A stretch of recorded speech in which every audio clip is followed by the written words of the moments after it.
नमस्कार मु दीपक सेनापति। आज शुणा गोटे प्राचीन कहानी निकटरू संकट। परिवेशन परशुराम बेहेरा।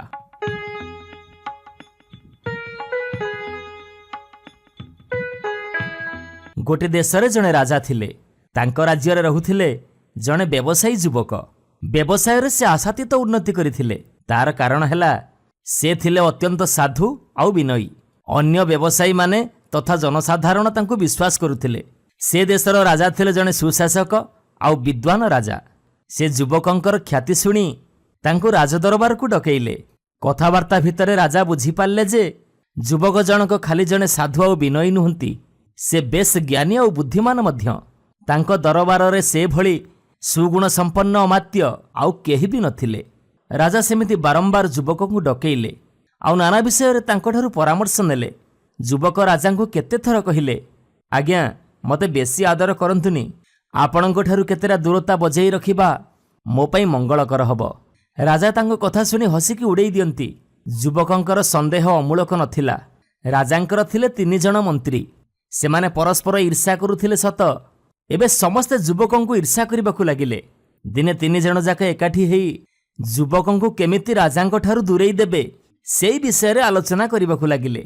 सेतेबेले से विशाल मूलक व्यापी गोटिए कथा बेस चर्चा होउथाए। पड़ोसी राजांकर थाए गोटे सुंदरी कन्या। जी ताकू बाहा हबो सी सेही पड़ोसी राज्यर राजा हबो। आखपाखरे 5-6 जण राजा बा राजपुत्रंकर प्रस्ताव नेकी दूत माने सेही पड़ोसी राजांक पाखरे जाइकी पहुंचिले, किंतु सेमाने केही फेरिलेनी। कौनसी अजଣା कारणरू सेमाने सेठी बंदी हेई रहिचंती बोली खबर प्रचार हेइथाए। पड़ोसी राज्य सबुठारु क्षमताशाली राज्य। आखपाखर सबु राज्यर राजांक सैन्य बाहिनीर 2 गुण तांक सैन्य। एणु कौनसी राजा तांक सैन्य को मुक्त करने आशारे चेष्टा न करी चुपचाप अपमान को हजम करी रही थांती। एबे 3 मंत्री जाक एकमत और एकजुट हेई राजा को जाई कहिले, महाराज आपण जदि पड़ोसी राज्यर राजकन्या को विवाह करते तेबे आपणकर तथा आम राज्यर गौरव केते बढ़ी जाता। राजा कहिले, हाँ मु बुझुची जे एकथा भी मु भाबिची, हेले से देशर राजांक व्यवहार तो अद्भुत। राजदूत मानंको अटकैकी रखुचंती। विवाह प्रस्ताव नेई तम मानंक भितरु किए संभाव्य विपद भितर को जीवाकू प्रस्तुत? मंत्री माने कहिले, आमे समस्त प्रस्तुत अछु। आपणक पई आमे सब विपद को भी तुच्छ करि परिबु। आपण तो आम मानंक योग्यता कथा जानती। आम ठारू कोन अधिक योग्य केही नाहंती। मंत्री माने परस्पर चाहिकी प्रश्नटीए कले। सते जेमिति सेमाने मध्य एमितिका प्रश्नर उत्तरटीए खोजुचंती। अवश्य अछंती कहिले जणे वयस्क मंत्री। आउ सी हेले से व्यवसायी युवक। हाँ हाँ ठीक ठीक। अन्य 2 मंत्री तांको कथा को समर्थन कले। राजांकर मध्य से युवकर बुद्धि आउ कूटनीति उपरे थाए अगाध विश्वास। राजा सेही दिन ताकू डकेई निज मनोभाव व्यक्त कले। युवक कहिले, बेस मु आपणक दूत रूपे पड़ोसी राज्यर राजांक पाखकू जीवाकू प्रस्तुत अछि। राजा अत्यंत आनंदित हेई कहिले, जदि पड़ोसी राजा तुमको अटकैकी रखंती तेबे मु युद्ध अभियान करी तुमको मुकुलैकी आनिबी। युवक हसिले आउ धन्यवाद देले। हसिबार कारण से जानिथिले जे राजा भावप्रवण हेई एकथा कहउचंती सिना, किंतु से पड़ोसी राज्यर राजांक विरुद्ध रे युद्ध अभियान करिबा अर्थ निज जीवन आउ राज्य उभयंको हरैबा। किंतु से निजे राजांक प्रस्ताव रे असम्मत हेबे केमिति? असम्मत हवा अर्थ राजांक विराग भाजन हवा। जे कौनसी राजांक नीति हेला बंधुटीए जदि भी तांकर विराग भाजन हबो तेबे बंधुर सर्वनाश न करी से छाड़िबेनी। यथा समय रे सौजन्यमूलक उपहार राशि धरी युवक पड़ोसी राज्यर राजप्रसाद रे उपस्थित हेले। राजा तांकु स्वागत कले। ता पर दिन तांकु राजकन्याक सहित साक्षात करिबाकू कुहागला। से यथा समय रे राजकुमारीक अंतपुर रे पहुंचिले आउ राजकुमारी को अभिवादन जणई आसन ग्रहण कले, किंतु किछि कहिलेनी कि तांको मुह को अनेइलेनी। किछि समय नीरवरे बीतीगला। राजकुमारी इंगित रे तांकर जणे सेविका गोटे सुवर्ण पात्र रे किछि मूल्यवान रत्न आनी तांको आगरे थोइले। राजकुमारी कहिले, दूत महाशय ए सबु आपणक पई उपहार। किंतु युवक मात्र गोटिए शब्द कहिले, धन्यवाद। आहुरी किछि समय नीरवरे कटिगला। राजकन्या उठी पड़िले आउ युवक मध्य उठिले। से उपहार स्पर्श न करी अतिथि निवास को फेरी आसिले। संध्या बेलକୁ तांकु दरबार को डकागला। राजा गंभीर भावरे कहिले, दूत मो झियो कहूची ତମେ ତାହା ସହିତ ଅନ୍ଧ ଭଳିଆ, ମୂକ ଭଳିଆ ଆଉ କାଲ ଭଳିଆ ବ୍ୟବହାର କଲ। ଏ କଥା କ'ଣ ସତଦୂତ? ଯୁବକ କହିଲେ, ମହାରାଜ, ମୁଁ ଆମ ରାଜାଙ୍କ ଦୂତ ଭାବରେ ଆପଣଙ୍କ ପାଖକୁ ଆସିଛି। ଆପଣଙ୍କ ନିର୍ଦ୍ଦେଶରେ ମୁଁ ରାଜକୁମାରୀଙ୍କୁ ଅଭିବାଦନ ଜଣାଇବାକୁ ଗଲି, ଆଉ ତା ହିଁ କରିଛି ମୁଁ। ତାପରେ ସେ ଯାହା କହିଲେ ମୁଁ ଶୁଣିଲି।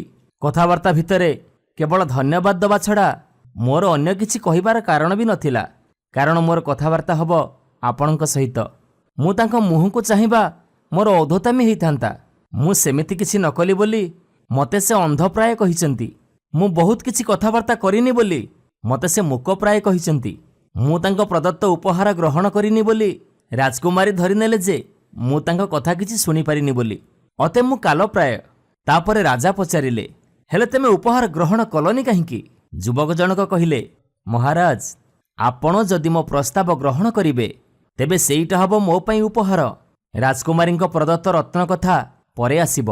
ଆନୁଷଙ୍ଗିକ ଉପହାର ଭାବରେ ମୁଁ ତାକୁ ନେଇପାରେ, କିନ୍ତୁ ମୋ ପ୍ରସ୍ତାବ ଆପଣ ଗ୍ରହଣ କଲେ କି ନାହିଁ ଜାଣିବା ଆଗରୁ ମୁଁ ଉପହାର ଗୁଡ଼ାକ ଗୋଟେଇ ନେଇଥାନ୍ତି କୋଉ ବିବେକରେ?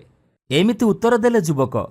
ରାଜା ଆନନ୍ଦରେ ଯୁବକକୁ ଅଭିବାଦନ ଜଣାଇଲେ ଆଉ କହିଲେ, ଦୂତବର, ତମ ଭଳି ବିବେକୀ ଅମାତ୍ୟ ମୋ ଦରବାରରେ ଜଣେ ହେଲେ ଥାନ୍ତେ କି? ତମ ପୂର୍ବରୁ ଯେଉଁ ଦୂତମାନେ ଆସୁଥିଲେ ସମସ୍ତେ ରାଜକୁମାରୀଙ୍କ ମୁହଁକୁ ନିର୍ଲଜ୍ଜ ଭଳି ଚାହିଁ ରହୁଥିଲେ। ରାଜକୁମାରୀ ଦେଉଥିବା ଉପହାର ଯେତେ ଶୀଘ୍ର ସମ୍ଭବ ଗୋଟେଇ ନେଇଯାଉଥିଲେ। ତମେ ହେଉଛ ପ୍ରଥମ ବ୍ୟତିକ୍ରମ। ଆଉ ଗୋଟିଏ କଥା, ମୁଁ ତମ ରାଜାଙ୍କର ବହୁତ ପ୍ରଶଂସା ଶୁଣିଛି। ମୁଁ ମନେ ମନେ ଭାବୁଥିଲି ତାଙ୍କ ପାଖକୁ ମୋ ପକ୍ଷରୁ ମୁଁ ପ୍ରସ୍ତାବ ପଠେଇବି ବୋଲି। ଆଜି ମୁଁ ବହୁତ ଖୁସି ଯେ ତମେ ଏମିତିକା ଗୋଟେ ପ୍ରସ୍ତାବ ନେଇକି ମୋ ପାଖକୁ ଆସିଛ। ଏହାପରେ ପୂର୍ବରୁ ବନ୍ଦୀ ହୋଇଥିବା ଦୂତମାନଙ୍କୁ ରାଜା ମୁକ୍ତ କରିଦେଲେ। ଯୁବକଙ୍କ ସହିତ ତାଙ୍କ ନିଜର ପ୍ରଧାନମନ୍ତ୍ରୀଙ୍କୁ ପଠେଇଲେ, ଆଉ ବିବାହର ବ୍ୟବସ୍ଥା ବି ପକ୍କା ହେଇଗଲା। ଯୁବକ ରାଜାଙ୍କର ଆହୁରି ପ୍ରିୟପାତ୍ର ହେଇ ଉଠିଲେ। ରାଜାଙ୍କର 3 ମନ୍ତ୍ରୀ ଯାକ ଦେଖିଲେ ସେମାନଙ୍କ ଯୋଜନାର ଫଳ ହେଲା ବିପରୀତ। ସେମାନେ ତାପରେ ଆଉ ଏକ ଖଳ ଷଡ଼ଯନ୍ତ୍ର କଲେ। ରାଜାଙ୍କର ଅଭ୍ୟାସ ଥିଲା 2 ଜଣ ଚାକର ପିଲା ତାଙ୍କ ଗୋଡ଼ରେ ତେଲ ମାଲିସ କରନ୍ତି। ରାଜା ପ୍ରାୟ ନିଦରେ ଶୋଇ ଯାଉଥାନ୍ତି। ଦିନେ ରାତିରେ ରାଜା ଶୋଇ ନାହାନ୍ତି ବୋଲି ଜାଣି ମଧ୍ୟ ଜଣେ ଚାକର ପିଲା ଅନ୍ୟ ଜଣକୁ ମୃଦୁ କଣ୍ଠରେ କହୁଥାଏ, ଆରେ ଶୁଣିଲୁଣି ସେ ବାହାପିଆର ବାହାଦୁରୀ କଥା? ଆରେ ଆରେ ଚୁପ୍ ଚୁପ୍ କହ। ରାଜା ଯେମିତି କିଛି ଶୁଣି ନ ପାରନ୍ତି ଦ୍ୱିତୀୟ ଚାକର ଜଣକ ପ୍ରଥମ ଚାକରକୁ ସତର୍କ କରିଦେବା ଭଳି ଭଙ୍ଗୀରେ କହିଲା, ଆରେ ରହ ରହ, ତୁ ସେଇ ବ୍ୟବସାୟୀ ଯୁବକ କଥା କହୁଛୁ ତ? ଆରେ ହଁ ବା, ସେଇ ବାହାପିଆ, ଆଉ କିଏ? ସେ କହୁଛି ପଡ଼ୋଶୀ ଦେଶର ରାଜକୁମାରୀ କୁଆଡ଼େ ତାଙ୍କରି ପ୍ରେମରେ ପଡ଼ିଯିବା ଯୋଗୁଁ ଆମ ରାଜାଙ୍କୁ ବିବାହ ହେବାକୁ ରାଜି ହେଇଗଲେ, ଆଉ ସେ ରାଜକୁମାରୀ କୁଆଡ଼େ ଏଇ ଯୁବକଠାରୁ ଦୂରେଇକି ରହିପାରିବେନି। ଆରେ ସେଇ ଯୁବକଟା ଜଣେ ଶୈତାନ ବୋଲି ଆମ ରାଜାଙ୍କ ଛଡ଼ା ଆଉ କିଏ ନ ଜାଣିଛି କହିଲୁ? ଆରେ ସେ ଏଡ଼େ ଔଦ୍ଧତ୍ୟପୂର୍ଣ୍ଣ ଗୁଜବ ପ୍ରଚାର କରିବ, ଏ କଥା ମୁଁ କେବେ କଳ୍ପନା ବି କରିନି। ଏଇ କଥା କହିଲା ଆଉ ଜଣେ। ରାଜା ତ ଶୋଇ ନଥିଲେ। ଏମାନଙ୍କ କଥା ରାଜା ସବୁ ଶୁଣିଲେ। ଏଣୁ ସେ ରାତିଯାକ ଶୋଇପାରିଲେନି। ପ୍ରଭାତ ହେବା ମାତ୍ରେ ତାଙ୍କ ଆଦେଶରେ ସେଇ ଯୁବକଙ୍କୁ ରାଜପ୍ରହରୀମାନେ ଧରି ଆଣି କାରାଗାରରେ ନିକ୍ଷେପ କଲେ। ରାଜାଙ୍କ ମନରେ କିନ୍ତୁ ସୁଖ ନଥାଏ। ସେଦିନ ସେ ରାତିରେ ନିଜ ଛାତ ଉପରେ ଏକାକୀ ପଦଚାରଣା କରୁଥାନ୍ତି। ହଠାତ୍ ଚାକରମାନଙ୍କ ଖଞ୍ଜାରୁ 2 ଜଣ କଳିଗୋଳ କରୁଥିବାର ଆବାଜ ତାଙ୍କ କାନରେ ବାଜିଲା। ସେ ତଳକୁ ଅନେଇ ଧୀରେ ଧୀରେ ସିଆଡ଼କୁ କାନ ଡେରିଲେ। ତାଙ୍କର ଖାସ୍ 2 ଚାକରଙ୍କ ଭିତରେ କଳି ଲାଗିଛି। ଜଣେ କହୁଛି ଆଉ ଜଣକୁ, ଆରେ ମୁଁ ପ୍ରଥମେ କଥା ଆରମ୍ଭ କରିନଥିଲେ ତୁ ସେମିତିକା ଉତ୍ତର ଦେବାକୁ କ'ଣ ସାହସ କରିଥାନ୍ତୁ? ଆରେ ଶେଷ ଥର ପାଇଁ କହୁଛି, 100 ସୁନା ମୋହରରୁ ମୁଁ ନେବି 60 ଆଉ ତୁ ନେବୁ 40। ଆଉ ଜଣେ କହିଲା, କଦାପି ନୁହଁ, 50-50। ଯଦି ତୁ ମୋ କଥାରେ ଅରାଜି ହଉ ତାହେଲେ କାଲି ମନ୍ତ୍ରୀଙ୍କୁ ପଚାରିବା। ଦ୍ୱିତୀୟ ଜଣକ ଏକଥା କହୁଥାଏ। ରାଜା ସେମାନଙ୍କ କୋଠରୀ ଭିତରକୁ ପଶିଗଲେ। ସେ 2 ଜଣ ଚାକର ଚମକି ପଡ଼ି ପ୍ରାଣହୀନ ମୂର୍ତ୍ତି ପରି ଠିଆ ହେଇ ରହିଲେ। ରାଜା ଜଣକୁ ଝିଙ୍କି ଦେଇ ପଚାରିଲେ, ସତ କହ, ମନ୍ତ୍ରୀମାନଙ୍କୁ କ'ଣ ପଚାରିବୁ? ଦୁହେଁ ଡରିମରି ସ୍ୱୀକାର କଲେ କି 100 ସ୍ୱର୍ଣ୍ଣମୁଦ୍ରା ପୁରସ୍କାର ଆଶାରେ ପୂର୍ବଦିନ ସେ ଯୁବକ ବିରୁଦ୍ଧରେ ମିଛରେ ଏମିତି କହିଥିଲେ। ମନ୍ତ୍ରୀ 3 ଜଣ ହିଁ ସେ କଥା କହିବାକୁ ଶିଖେଇଥିଲେ। ତତ୍କ୍ଷଣାତ ରାଜା ପ୍ରହରୀମାନଙ୍କୁ ଡକେଇ 2 ଚାକରଙ୍କୁ ବନ୍ଦୀ କରିଦେଲେ। ସ୍ୱୟଂ ଯାଇ କାରାଗାର ଖୋଲି ଯୁବକଙ୍କୁ ଆଲିଙ୍ଗନ କରି କ୍ଷମା ପ୍ରାର୍ଥନା କଲେ। ଯୁବକ କହିଲେ, ମହାରାଜ, ମୁଁ ଆପଣଙ୍କଠାରୁ କିଛି ଦୂରତା ବଜାଇ ରଖି ଚଳିବା ପାଇଁ ଦିନେ ମଙ୍ଗଳଜନକ ହେବ ବୋଲି କହୁଥିଲି ନା? ଅଧିକ ନିକଟତର ହେବାରୁ ସିନା ଏମିତି ସଙ୍କଟ ଆଜି ଉପୁଜିଲା। ରାଜା ମନ୍ତବ୍ୟ ଦେଲେ, ତମ ଆଉ ମୋ ଭିତରେ କୌଣସି ଦୂରତା ନ ରହିବାଟା ହିଁ ମୋ ପାଇଁ ଆଉ ମୋ ରାଜ୍ୟ ପାଇଁ ମଙ୍ଗଳମୟ ହେବ। ରାଜା 3 ମନ୍ତ୍ରୀଙ୍କୁ ତତ୍କ୍ଷଣାତ ବରଖାସ୍ତ କରି କାରାରୁଦ୍ଧ କଲେ। ଆଉ ସକାଳ ହେବା ମାତ୍ରେ ଯୁବକଙ୍କୁ ତାଙ୍କର ଏକମାତ୍ର ମନ୍ତ୍ରୀ ବୋଲି ସେ ଘୋଷଣା କଲେ। ଯଥା ସମୟରେ ରାଜକନ୍ୟାଙ୍କ ସହ ରାଜାଙ୍କର ଶୁଭ ପରିଣୟ ସମ୍ପନ୍ନ ହେଲା। ନୂଆ ମନ୍ତ୍ରୀ ସେହି ଯୁବକଙ୍କ ଅନୁରୋଧ କ୍ରମେ ଆନନ୍ଦ ଉତ୍ସବ ଉପଲକ୍ଷେ 3 ଜଣ ବନ୍ଦୀ ହୋଇଥିବା ମନ୍ତ୍ରୀ ଆଉ ଚାକର ଟୋକା ଦୁହିଁଙ୍କୁ ମୁକ୍ତି ଦିଆଗଲା। ନମସ୍କାର ଶ୍ରୋତା ବନ୍ଧୁ, ମୁଁ ସୁଚିସ୍ମିତା। ଆଉ ଆଜି ଆମେ ଏକ ଆକର୍ଷଣୀୟ ଗପ ଶୁଣିବା। ଗପଟିର ନାଁ ଉଜ୍ଜଳବତୀ କନ୍ୟା କଥା। ପରିବେଷଣ ପରଶୁରାମ ବେହେରା। ସାଧବର 7 ପୁଅ। 7 ପୁଅରେ ସବା ସାନର ନାଁ ଭାତ ଅନ୍ତର। ସେ ଭାତ ଖାଏ ନାହିଁ, ଖାଲି ମାଉଁସ ଖାଏ। ପିଲାଦିନୁ ଶିକାରୀ ଧନୁଷର ହାତରେ ବଣକୁ ବଣ ବୁଲୁଥାଏ। ଦେହରେ ଗୋଟେ ହେଟା ବାଘର ବଳ। ଉଜ୍ଜଳବତୀ କନ୍ୟା ଥାଏ ଯେ ତାକୁ ବଳି 3 ଭୁବନରେ କେହି ସୁନ୍ଦରୀ ନାହାନ୍ତି। ଖଣ୍ଡା ମୁନ ନାକକୁ ପଦ୍ମ ପାଖୁଡ଼ା ପରି ଆଖି, ଗାଲର ଗୋଲାପୀ ନାଲିକୁ ଓଠର ଶିରିଷ ପାଖୁଡ଼ା ପରି ହସ। ଉଜ୍ଜଳବତୀକି ବିଭା ହେବାକୁ କେତେ ରାଜପୁଅଙ୍କର ମନ, ହେଲେ ହେଉଛି କେଉଁଠି? ଉଜ୍ଜଳବତୀ ଥାଏ ଗୋଟିଏ ଅସୁରୁଣୀ ଘରେ। ଅସୁରୁଣୀ ପାଟିରେ ରାଜାପୁଅର କଅଁଳିଆ ମାଉଁସ ଲାଗିଛି। ଆଉ କିଛି ଭଲ ଲାଗୁନାହିଁ।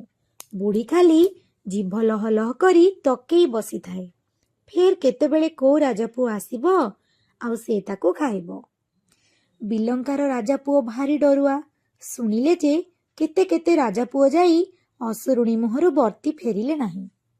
ଜାଣୁ ଜାଣୁ ସେ ବା ଜମ ମୁହଁକୁ ଯିବ କାହିଁକି? କନ୍ୟା କୋଉ ଅପରୂପ ହୋଇଛି ବା। ନାଁକୁ କହିଦେଲେ କେତେ କୋଷ୍ଠୀ କେତେ ଚିତ୍ରପଟ ଆସି ପହଞ୍ଚିଯିବେ। ଫେର ମନ ଗୁଡ଼େଇ ତୁଡ଼େଇ ବି ହୁଏ। ଉଜ୍ଜଳବତୀ ପରି କିଏ ଅଛି? ଉଜ୍ଜଳବତୀ ପରି କିଏ ହେଇପାରେ? ବିଜୁଳି ଏକା ବିଜୁଳି ପରି, ଚନ୍ଦ୍ର ଚନ୍ଦ୍ର ପରି, ତା ସାଙ୍ଗେ ଆଉ କିଏ ସମାନ ହବ? ଠେକୁଆ ଥରେ ଚନ୍ଦ୍ରକୁ ଦେଖି ଯାଇ ଜୀବନ ହାରିଛି। ସେହିପରି ଉଜ୍ଜଳବତୀକି ଯେ ଦେଖିଛି ତା ଜୀବନ ଧନ୍ୟ। ରଜା ଏତେ ସିନା ଭାବିଲେ, ହେଲେ ସାହସ କୁଳେଇଲା ନାହିଁ। ପ୍ରାଣ ଥିଲେ ସିନା ସବୁ, ମଲେ ଆଉ ଦେଖିବ କ'ଣ? ଭୋଗ କରିବ କ'ଣ? ରଜା ବିଚାରିଲେ, ସବୁ କାମ କ'ଣ ନିଜେ କରୁଛନ୍ତି? ପ୍ରଜା ତ ଫେର କେତେ କାମ ତାଙ୍କ ଲାଗି କରିଦେଉଛନ୍ତି। ଏମିତି ଆଉ କିଏ କନ୍ୟା ଆଣିଦେଲେ ତ ହୁଏ। ଏଥିରେ ନିଜର ପ୍ରାଣ ରହିବ, ବିଭାଘର ବି ହେବ। ତାହେଲେ ଚିନ୍ତା କ'ଣ? ହେଲେ କାହାକୁ ପଠାଇବି? ମୋ ରାଜ୍ୟରେ ସେମିତି ବଳୁଆ କଳୁଆ କିଏ ଅଛି? ରଜା ଭାବିତ ହେଲେ। ମନ୍ତ୍ରୀ କହିଲେ, ମଣିମା, ଚିନ୍ତା କାହିଁକି? ଭାତ ଅନ୍ତରକୁ ପଠାନ୍ତୁ। ତାପରି ବଳୁଆ କଳୁଆ ବୁଦ୍ଧିଆ ରାଜ୍ୟରେ ଆଉ କେହି ନାହିଁ। ରାଜାଙ୍କ ମନକୁ କଥାଟା ଖୁବ୍ ପାଇଲା। ସେ ଭାତ ଅନ୍ତରକୁ ସଙ୍ଗେ ସଙ୍ଗେ ଡକେଇ ପଠେଇଲେ। ଉଜ୍ଜଳବତୀ କନ୍ୟାକୁ ଆଣିଦିଅ, ନଇଲେ ଶୂଳି ପାଇବ। ଭାତ ଅନ୍ତରକୁ କଥାଟା ବୋଧ ହେଲା। ବୋପାରାଣ ଢିଙ୍କିଗିଳ, ରାଜ୍ୟରେ ଯେହେତୁ ଅଛ, ଯାହା କହିବୁ ମାନିବ, ନଇଲେ ବେକରେ ଖଣ୍ଡା ପାହାର। ଉଜ୍ଜଳବତୀ କନ୍ୟାର ଯୋଉ ରୂପ, ସେ ତ ଦହ କନ୍ୟା। ସେଇ ନିଆଁରେ ପଡ଼ି କେତେ ପୋଡ଼ି ମଲେଣି। ମୋ ଭାଗ୍ୟରେ ଯାହା ଥିବ।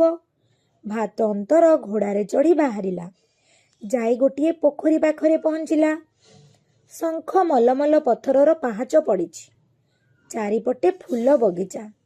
କାଚ କେନ୍ଦୁ ପରି ପାଣିରେ ଗଛର ଛାଇ ନାଚୁଛି ଆଉ ନାଚୁଛି। ରଙ୍ଗଣୀ ପାଖୁଡ଼ା ପରି କଅଁଳିଆ ଖରା। ଘୋଡ଼ାକୁ ଅରମା ବଣ ଭିତରେ ବାନ୍ଧି ଭାତ ଅନ୍ତର ଗୋଟିଏ ଚମ୍ପା ଗଛରେ ଚଢ଼ି ଲୁଚିଲା। ଆଲୁଅକୁ ଆଲୁଅ କରି ଉଜ୍ଜଳବତୀ ପୋଖରୀ ତୁଠକୁ ଗଲା। ଗାଧୋଇଲା। ମୁହଁଟି ପୁନିଆ ଚାନ୍ଦ ପରି ଭାସିଲା। ଧଳା କଇଁ ପରି ପହଁରିଲା। ତାକୁ ଦେଖି ଭାତ ଅନ୍ତରର ମନ କ'ଣ ହୋଇଗଲା। ଗଛରୁ ଖସି ପଡ଼ିବ କି ଆଉ? ଏତେ ସୁନ୍ଦର ପଣ କିଏ ଦେଇଛି ଆକୁ? କୋଉ ତୁଳିରେ କିଏ ଆଙ୍କିଛି? ଭାତ ଅନ୍ତର ଗଛରେ ବସି ବସି ଚିକିଟା ମାଟିରେ ଠିକ୍ ତାରି ପରି ଗୋଟିଏ ମୂର୍ତ୍ତି ଗଢ଼ିଲା। ତାର ଫେରିବା ବାଟରେ ରଖିଦେଲା। ଉଜ୍ଜଳବତୀ ସେ ମୂର୍ତ୍ତିକୁ ଦେଖି କହିଲା, କିଏ କୋଉଠି ଅଛ? ଆସ, ଡର ନାହିଁ। ଭାତ ଅନ୍ତର ଗଛରୁ ଓହ୍ଲାଇଲା। ତାକୁ ଦେଖି ଉଜ୍ଜଳବତୀର ମନ କ'ଣ ହୋଇଗଲା। ଏ କେତେ ସୁନ୍ଦର! ଛେଚା ପିଟା ଦେହ, ଚିକ୍କଣିଆ, ବଳ ଲହଡ଼ା ମାରୁଛି। ଭାତ ଅନ୍ତର କହିଲା, ରାଜା ମତେ ପଠେଇଛନ୍ତି ତୁମକୁ ନେଇ ବିଭା ହେବେ। ଉଜ୍ଜଳାବତୀ କହିଲା, ସେ ଧନରେ ରାଜା, ମନରେ ନୁହନ୍ତି। ସେ ଭୀରୁ, ଦୁର୍ବଳ, ଅସୁରୁଣୀକି ଡରି ଏଠିକି ଆସିନାହାନ୍ତି। ମୁଁ ଚାହେଁ ମନର ରଜା। ଆଉ ସିଏ ଏଇ ଭାତ ଅନ୍ତର, ମୋ ଆଖି ଆଗରେ। ଉଜ୍ଜଳାବତୀ ପୁଣି କହିଲା, ବୁଢ଼ୀ ଖାଇ ଖାଇ ରାଇଜ ପଦା କରିଛି। ତୁମକୁ ଆଉ ରଖିବ? ମାଛି କରିଦଉଛି, ତୁମେ ରୁହ। ବୁଢ଼ୀ ଘରକୁ ଜମା ଯିବନି। ତା ଶୋଷାରେ ମାଛି ବି ପେଟ ଭିତରକୁ ପଶିଯିବ। ଭାତ ଅନ୍ତର କହିଲା, ମତେ ସେ ମାରିପାରିବ ନାହିଁ। ମୁଁ ତାକୁ ନିକାଶ କରିଦେବି, ଏଇ 12 ହାତ ଖଣ୍ଡା। ବୁଢ଼ୀ ଅସୁରୁଣୀ ରାତିକି ଚରି ବୁଲି ଆସିଲା। କହିଲା, ମଣିଷ ମାଉଁସ, ରାଜାପୁଅ ବାସନା ତ ନୁହଁ। ସେ ଯାହା ହେଉ ମୁଁ ଖାଇବି। କୋଉଠି ଅଛି କହ? ଭାତ ଅନ୍ତର ଖଣ୍ଡା ଧରି ଆସି ସାମ୍ନାରେ ଛିଡ଼ା ହୋଇଗଲା। ବୁଢ଼ୀର ସବୁ ଦାନ୍ତ ଝଡ଼ି ପଡ଼ିଲାଣି, ଯୋଡ଼ିଏ ବୋଲି ଛାମୁ ଦାନ୍ତ। ବୁଢ଼ୀ ଆଁ କରି ଦୌଡ଼ିଲା। ଏତିକି ବେଳେ ଭାତ ଅନ୍ତର ଗୋଟେ ଚୋଟା ଦେଲା ଯେ ବୁଢ଼ୀର 2ଟି ଯାକ ହାତ ଛିଡ଼ିଗଲା। ବୁଢ଼ୀ ଗୋଡ଼ ଉଞ୍ଚେଇ ଆସିଲା। ଭାତ ଅନ୍ତର ଗୋଡ଼ 2ଟିକୁ ମଧ୍ୟ କାଟିଦେଲା। ବୁଢ଼ୀ ଗଡ଼ି ଗଡ଼ି ଆସିଲା। ତାପରେ ସେ ବୁଢ଼ୀର ବେକରେ ଚୋଟେ ଦେଲା। ସେତିକିରେ ଅସୁରୁଣୀ ନିକାଶ। ଭାତ ଅନ୍ତର ଉଜ୍ଜଳାବତୀକି ଘେନି ରାଇଜକୁ ବାହୁଡ଼ିଲା। ରାଜାଙ୍କୁ ଦେଲା ନାହିଁ। କହିଲା, ମୁଁ ଜୀବନ ମୂର୍ଚ୍ଛା କରି ଆଣିଛି। ସେ ମତେ ବିଭା ହେବାକୁ ରାଜି ହୋଇଛି। ସେ ମୋର। ଭାତ ଅନ୍ତର ଅସୁରୁଣୀକି ମାରିବା କଥା ରାଜା ଶୁଣିଥାନ୍ତି। ସେ ତା ଉପରେ ବଳ ଖଟାଇଲେ ନାହିଁ। କାଳେ ସାରୁ ଭିତରେ ମାରୁଥାଏ। ଉଜ୍ଜଳାବତୀ କାଳେ କିଛି କିମିଆ ଜାଣିଥିବ। ଖାଲି ଏତିକି କହି ପଠାଇଲେ, କନ୍ୟା ଆଣି କିଏ କାହାକୁ ଦିଏ ନାହିଁ। ତୋ ବଳରେ ତୁ ଆଣିଛୁ, ଉଜ୍ଜଳାବତୀ ତୋର। ତେବେ ମୁଁ ଥରଟିଏ ତାକୁ ଦେଖିବି। ଟେରା ବାଡ଼ ହେଲା। ଉଜ୍ଜଳାବତୀ ବେଶଭୂଷଣ ହୋଇ ଛିଡ଼ା ହେଲା। ରଜା ଯେମିତି ତା ମୁହଁ ଚାହିଁ ଦେଇଛନ୍ତି, ତାଙ୍କ ଦିହ ମୁଣ୍ଡ ତ କଣ ହୋଇଗଲା ଆଉ। ସେ ତାକୁ ଚାହିଁଛନ୍ତି ତ ଚାହିଁଛନ୍ତି। ଆଖି ଡୋଳା ଓଲଟି ଗଲା। କଣ ହେଲା ବୋଲି ପ୍ରଜା ପାଟକ ଦୌଡ଼ି ଆସିଲେ। ସେଇଠି ରାଜାଙ୍କ କୋକେଇ ବନ୍ଧା ହେଲା। ଭାତ ଅନ୍ତର ଉଜ୍ଜଳାବତୀ ମହା ସୁଖରେ ଘର ଦୁଆର କରି ରହିଲେ। ଶ୍ରୋତା ବନ୍ଧୁ, ମୋ କଥାଟି ସରିଲା। ଆଉ ଆଶା କରୁଛି ଏ ଗପଟି ଆପଣଙ୍କ ହୃଦୟକୁ ନିଶ୍ଚିନ୍ତ ଛୁଇଁବ। ଧନ୍ୟବାଦ। ନମସ୍କାର ଶ୍ରୋତା ବନ୍ଧୁ, ଯଦି ଆପଣମାନଙ୍କୁ ଆମ ଗପ ଭଲ ଲାଗୁଥାଏ, ଆପଣଙ୍କ ମନକୁ ଛୁଉଁଥାଏ, ତେବେ ଲାଇକ୍ କରନ୍ତୁ, ସବସ୍କ୍ରାଇବ୍ କରନ୍ତୁ। ସୁନ୍ଦର ସୁନ୍ଦର କାହାଣୀ ନେଇ ଆମେ ପୁଣି ଆପଣଙ୍କ ପାଖରେ ଆଗକୁ ଆସିବୁ। ଆପଣ ସବସ୍କ୍ରାଇବ୍ କରିବା ପରେ ବେଲ୍ ଆଇକନକୁ ଦବାଇବା ପାଇଁ କେବେ ବି ଭୁଲିବେନି। ଜୟ ଜଗନ୍ନାଥ।